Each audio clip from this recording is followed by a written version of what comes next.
Monday, September the 12th, 1994, Oklahoma City. The Oklahoma PD response line rings, just like any other call on any other busy day. This call, however, will not be just like any other.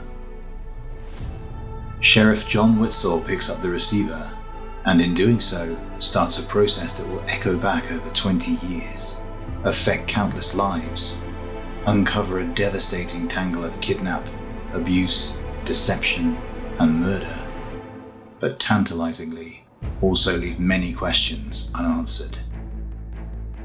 These are the heinous crimes of Franklin Delano Floyd.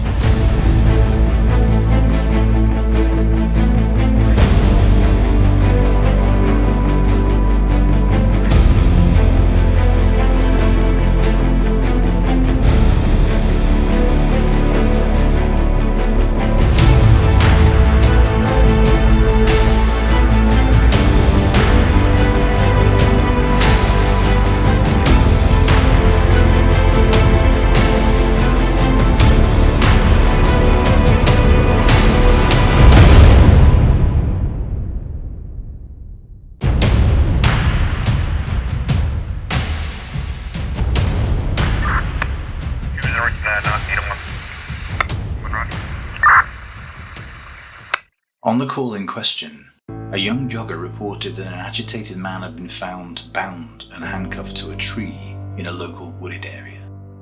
When detectives investigated, they sure enough found James Davis, principal of Choctaw-based Indian Meridian Elementary School, gagged with tape, bound, and cuffed to a tree trunk, understandably traumatized, having been in that state for the previous 4 hours. He began to tell the police an incredible story. He claimed that a gunman forced him into the woods earlier that day, but to make matters worse, he then fled with one of his young first-grade students, 6-year-old Michael Hughes. At 9 a.m. that day, a disheveled man in a wrinkled suit, going by the name of Franklin Floyd, and who was unknown to teachers and school staff, walked into Mr. Davis's school, intending to check out a student, and claiming to be the boy's father. He was insistent, forceful, and armed. He told the principal, "If you won't help me, you won't live," before brandishing a handgun. Faced with a desperate and dangerous man, the principal couldn't see any other choice and reluctantly took the man to the boy's classroom. Once young Michael was in his custody, the man immediately left the school with both the boy and Principal Davis in tow. He forced both of them into the crew cab of a stolen truck parked outside and ordered the principal to drive to the nearest wooded area, where he dragged him from the truck, restrained him before making his escape. With a 4-hour head start, police believed Floyd could have already been out of state, so they contacted the FBI. Special Agent Joseph Fitzpatrick immediately placed an APB on the truck and started a fugitive investigation to find Floyd and his young hostage. Police investigators then visited Michael's home to deliver the grave news. At the time of his kidnap, he'd been under the care of his foster parents, Merrill and Ernest Bean, and had lived with them for 4 of his 6 years. The Beans were distraught at the news of Michael's kidnapping, not least because they had previously warned authorities this exact circumstance was likely to happen. In recent days, someone had been watching them from a campsite in the woods behind their house. They'd been woken up in the middle of the night with something or someone agitating the family dog, and the outside sensor lights triggering. A few days later, Merrill Bean swore she saw Floyd drive by their house in his pickup. The family had been on edge for some time. Michael's mother had died when he was just 2, and the Beans were given her name as Tonya Dawn Hughes. As the police discovered, this was not her real name, but merely one of many aliases Michael's mother had been known by in her short life. The couple told police there was no way they could have ever sent him back to his father, not least due to the traumatized state the boy was in when he came to them. When he arrived at their house for the first time, the boy sank to his knees and repeatedly smacked his head on the floor of the hallway. He had limited muscle control, was largely non-verbal, and prone to frequent bouts of hysterical behaviour. The Beans were serial fosterers to more than 60 children over 6 years. Michael was the most emotionally distressed child they had ever seen. Under their care, the 6-year-old had made remarkable progress. The screaming fits had long gone, his speech was greatly improved, and he was doing well after being enrolled in the school system. The Beans had desperately wanted to adopt the boy, to keep him safe, out of the clutches of Floyd. After Tonya's death, Floyd had placed 2-year-old Michael into foster care and left the state. The welfare authorities were told at the time that his father would return in a few weeks to seek custody of him. 6 months later, however, Floyd was arrested and imprisoned for jumping bail on the attempted kidnapping of a woman in 1973. Upon release from this, one of many stints in prison, Floyd unsuccessfully attempted to regain custody of the boy, and with nothing left to lose, had his options narrowing. The seeds of a desperate plan, if that's what this could be called, began to form in his mind. Floyd had always vehemently refused to give up custody of Michael, until a mandatory DNA test turned everything on its head. But more on that later.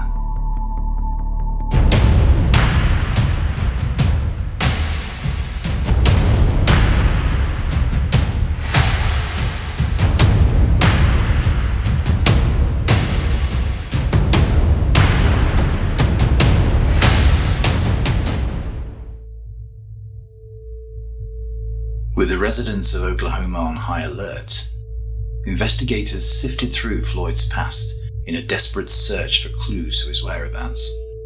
What they found painted a vivid picture of a combination of sheer blind luck on Floyd's part and astounding levels of naivety and incompetence from authorities and law enforcement. Born in 1943 to a poor rural family in Barnesville, Georgia, by all accounts, Franklin Floyd had a traumatic early life. His father died from complications caused by chronic alcoholism before his first birthday, leading to his desperate mother giving him up to the brutal Georgia Baptist Children's Home as a toddler. Bullied, teased, beaten, and sodomized with a broomstick by other boys at the home, he was given little comfort by the staff either, subjected to harsh punishment bordering on torture all the way through to his teenage years. After briefly living with his sister once he'd been released from the children's home, Floyd travelled to Indianapolis to search for his mother, where he found her, working as a prostitute. 2 weeks later, he made his mother forge paperwork, allowing him to slip into the army underage. But within 2 months the fraud was exposed, and he was discharged. Unable to find his mother again, Floyd travelled from state to state as a drifter. On February the 19th, 1960, at age 16, Floyd committed the first of a series of serious offences that would form a loose pattern for his life going forward. That of serious or violent crime, evasion, arrest, incarceration, and inexplicably, early release, only to begin the cycle all over again. He broke into a department store in Inglewood, California, with the intention of stealing a gun. Police responded to the alarm, resulting in a shootout, which led to Floyd taking a bullet to the stomach. After recovering from surgery, he was sent to a youth institution for just 1 year, but after release was quickly rearrested for violating his parole. Back out on the streets in June 1962, in a chilling echo of what was to come, Floyd abducted a 4-year-old girl from a bowling alley and sexually assaulted her in woods nearby. Floyd went to prison for the first time, aged 19, found guilty of kidnapping and child molestation. He was sentenced to 10 to 20 years at Georgia State Prison, but was moved to a psychiatric hospital later that year for testing and a succession of other correctional facilities. In March 1963, while being escorted to an eye exam one day, he slipped away, stole a car, and escaped. The very next day, he robbed a bank with a pellet pistol and stole over $6,000. He was caught later the same day, but protested that he should be able to keep the money as he needed it to appeal his child molestation conviction. Floyd was sentenced to 15 years for bank robbery and sent to the Federal Reformatory at Chillicothe, Ohio. He evidently didn't take much to prison life, as a mere 2 months later, he and 2 other prisoners hot-wired a truck and tried to escape again, this time crashing into a fence, quickly leading to his rapid recapture. For this, he received 5 more years on his sentence and was transferred to the Federal Penitentiary in Lewisburg, Pennsylvania. Amazingly, Floyd was deemed fit to go to a halfway house in 1972 and released entirely in 1973.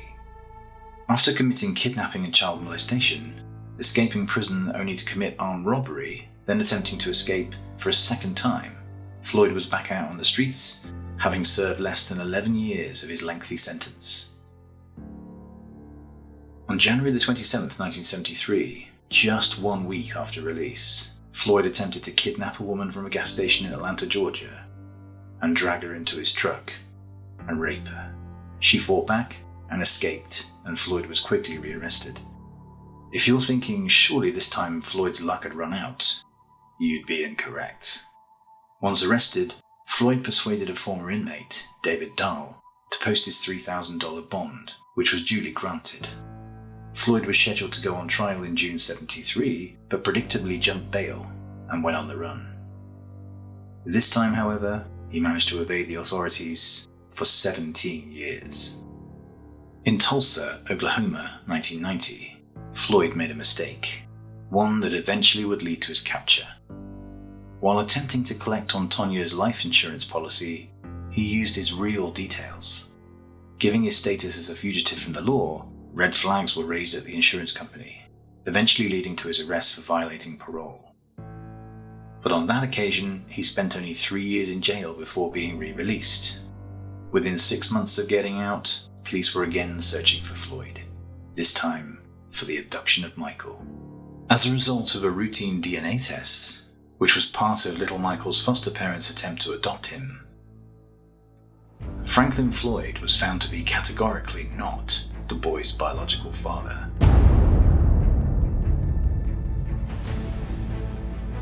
That fact raised the authorities' concern levels through the roof. If the boy was no relation, why was Floyd so obsessed with Michael? And given his violent and reckless nature, just how long would the boy stay alive in Floyd's company?